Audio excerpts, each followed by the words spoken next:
Hi, my name is Ben Harper. I am an American musician. Genetics do play a role in how you consciously or subconsciously manifest your true self. You have to do what you believe in.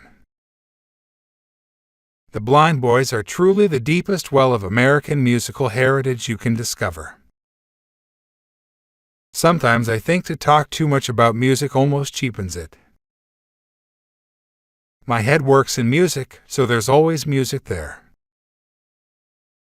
If I'm inspired and music inspires me, then I will continue to play it. I'm not going to do the Ben Harper house record or the Ben Harper drum and bass record. I refuse to age disgracefully in rock and roll. I really feel like the sky is the limit with the innocent criminals today. I just want to keep doing what I feel. I grew up listening to spiritual music, Blind Willie Johnson, and folk. Folk is bare bones music. My family owns a music store in Claremont, California, called the Claremont Folk Music Center.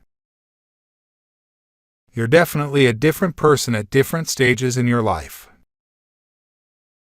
I'm really looking forward to, not more of the same, but a continual growth. I refuse to make uninspired music. I love being on the road, I love playing. If I fall, I fall. I'll rise up like anybody else. I get diminishing returns when I bore myself in an interview. My main concern when traveling around the world is finding a place to skateboard. When it comes to writers and poets, for me it's Vinicius de Moraes. He's one of the greatest lyricists ever. I've never made a record that didn't sound better than what was in my head, that's sort of my rule.